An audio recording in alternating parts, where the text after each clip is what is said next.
दांगी सिंधीअ में हिकु चवणी आहे त रत दांगीअ ते पिबरंदो आहे। हाणे जिन माण्हुनि खे दांगे जी ख़बर आहे सो आहे, पर जिन माण्हुनि खे दांगे जी ख़बर ई नाहे से त इहो ज़रूरु सोचींदा हूंदा त दांगी आख़िर आहे छा, जॾहिं त हिन वक़्तु बि हर माण्हू पंहिंजे घर में दांगीअ खे तए जी सूरत में इस्तेमालु करे रहियो आहे। फ़र्क़ु सिर्फ़ु एतिरो आहे जो तओ लोह मां ठाहियो वञे थो, पर दांगी मिटीअ जी ठहियलु हूंदी आहे। मौजूदा वक़्त में दांगीअ खे तओ करे सॾियो वञे थो, मगर उन खां पहिरीं हिन खे दांगी या थोबी सॾियो वेंदो हो, छाकाणि त वक़्त ब वक़्तु हिन जी बनावट ऐं नमूननि में फेरफार थींदी रही आहे।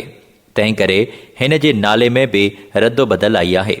तहक़ीक़ मूजिबि थोबीअ मां दांगी ऐं दांगीअ मां तए जनम वरितो आहे, पर कमु ऐं नोयत हड़नी जी हिकु जहिड़ी आहे। मानी पचाइण लाइ तओ लोह जो, दांगी ठिकर जी ऐं थोबी पथर मां घड़े ठाहींदा आहिनि। थोबी अक्सर जाबलू इलाइक़नि में इस्तेमालु थींदी आहे। दांगीअ मां मानी पचाइण वारो कमु वरितो वञे थो। हिन वक़्तु दांगीअ जो इस्तेमालु तमामु घणो घटिजी चुको आहे।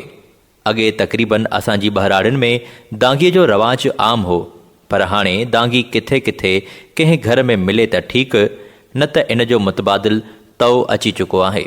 पर अञा कुझु काछे थर या खाना बदोश क़बीलनि जा माण्हू दांगी घरनि में कमु आणींदा आहिनि, जॾहिं त वेझे माज़ीअ में दांगी या उन खां अॻु थोबीअ ते मानी पचाई वेंदी हुई। दांगी कुम्हारनि जूं कारीगर ऐं हुनरमंद औरतूं घरनि में अंदरि तयारु कनि थियूं। ही कुम्हारनि औरतूं दांगीअ खे चीकी मिट्टी, कारी वारी ऐं भुरियल ठिकरनि जे मेलाप सां ठाहे तयारु कंदियूं आहिनि। इन ॻोहियल मिटीअ मां गोल 1 इंच जो थुल्हो दांगीअ जो तरो ठाहियो वेंदो आहे। तयारु थियण बाद दांगी सुकाइण लाइ रखी वञे थी।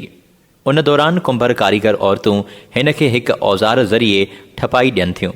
दांगी सुकी वञण खां पोइ आवीअ में पचाई वञे थी ऐं पोइ दांगी तयारु थी वञे थी। दांगीअ जी मानी जंहिं बि खाधी आहे उन खां इन जो सवादु न विसरंदो। उहा मानी अहिड़ी त मिठी लॻंदी आहे जो जेकर रुखी मानी खाइजे।